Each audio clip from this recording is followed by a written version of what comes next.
Bago tayo magsimula sa content natin ngayong araw na to, gusto ko lang kayong i-invite or baka gusto nyong mag-avail ng template bundle natin na editables for Canva. At napakadami ng nakalagay dito, no? Eto, nakikita ninyo sa screen natin, meron na siyang invitation, ticket invitation, at iba pa, mga notebook covers. Eto, lahat ng mga yan kasama dun sa pinaka-package natin na Canva template, at bibigyan ko rin kayo ng 1 month Canva Pro. Pero anyway, simulan na natin yung content natin para sa ngayong araw na to. Dito sa video na to mga tropa, may nag-request sa atin. Meron kasi tayong tropa na nakaka-encounter nung kagaya netong error na yan. Ayan yung nasa screen. So yung printer error na yan mga tropa, ang nagkokos niyan dahil yan dito sa pinaka-tubo na to. Kumbaga maaligasgas na yung pag-andar-andar ng pinaka-printer head natin. Eto, 'di ba, gumaganyan-ganyan yan.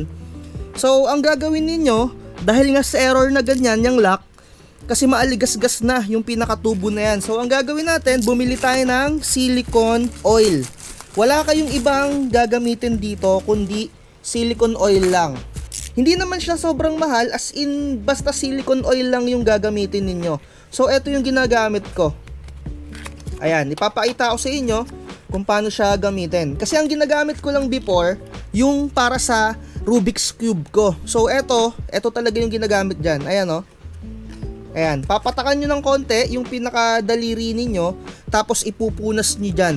Huwag kayong gagamit ng iba ha, mga tropa. Silicone oil lang. Buksan lang natin.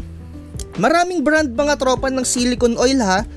Huwag kayong gagamit ng petroleum jelly mga tropa ha. Ito lang talaga yung gamitin nyo. Ayan o. Ayan, pupunasan nyo lang yan. Para lang ma-lubricate.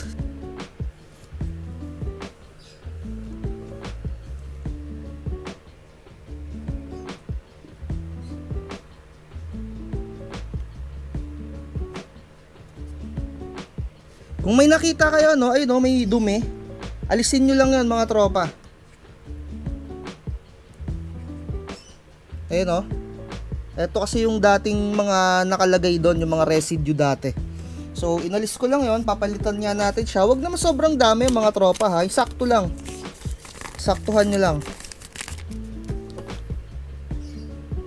Para lang ma-lubricate.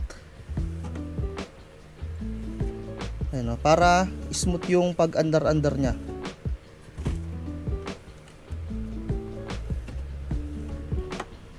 So, ngayon, tapos na yung ginawa ko na maintenance. So, papatakan ko lang to dahil medyo barado yung printer head ko ngayon. I-stay ko lang siya ng 24 hours. Tamang maintenance muna tayo ngayon. Ayan, so, ganyan.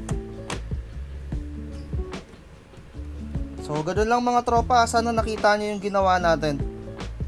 Meron pa rin mga ibang senaryo, kahit na nilagyan mo na ng silicone oil mga tropa, mai-encounter mo pa rin yung error na tungkol dun sa transporting lock. Ito yung nakikita nyo, yung ginagalaw na to.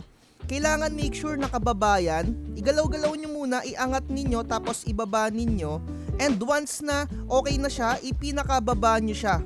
Tapos pindutin nyo yung button na to. Isang beses nyo lang muna pipindutin, tapos antayin nyo na gumalaw yung pinaka-printer head. Ayan, kung makikita ninyo, nag-automatic na siyang nag-a-align.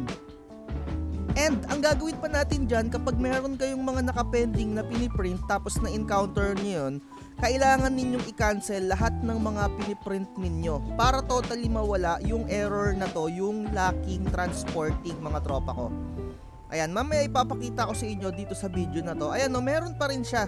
Kasi meron pang mga nakapending dun sa printer natin na to na ipiniprint natin. So, tatanggalin muna natin yon, i-cancel ninyo dun sa pinaka-computer ninyo. Once na makancel ninyo yon mga tropa dun sa pinaka-computer ninyo, pwede nyo na ulit pindutin yung pinaka-button kung ano yung una natin na pinindot. Tapos, magiging okay na yan. Ayan, kagaya nyan, kinlose natin. Eto, pipindutin ulit natin yan. Once lang din siya mga tropa. Ayan, na make sure nakababa yan. May mga senaryo rin naman na pwede ninyong tanggalin yung pinaka-spring. So, nasa sa inyo na yon kung gagawin ninyo. Pero sa totoo lang naman, parang wala namang silbi yung spring na yon. Kaya kung na-encounter nyo talaga yung error na yon, kahit ginawa na natin yung first step na nilagyan natin ng silicone oil at ginawa na nga natin tong inangat natin yung pinaka sa sensor niya at ayaw pa rin talaga, ang gagawin nyo na doon, tanggalin nyo lang yung spring. Ito yung binabanggit ko sa inyo na spring, makikita nyo to kapag tinanggal nyo yung pinakatakip niya. Ayan, pwede nyo yung tanggalin mga tropa ko kasi ito yung parang maglalak dito sa mga damper natin. Pero kung nai-encounter nyo yun mga tropa, yung error na yon, tanggalin nyo na lang yan. And ibalik nyo na lang to kapag ita-travel ninyo yung pinaka-printer. Kasi ganun yung nai-encounter ninyo na error eh. Eto kasi para lang to pagka ita-travel ninyo yung mga printer ninyo para hindi na-aalog yung mga damper. So ganun lang mga tropa, no? Sana nakatulong tayo kung nai-encounter ninyo yung transportation lock error ng mga printer na latest neto ni Epson. Epson 8050, Epson 18050, Epson 11010 or kung ano pa mang model na latest. Sa promo. Huwag kang magpapauto, mag-isip ka sa pilian. Sa laro ng buhay, dama ang tampuhan.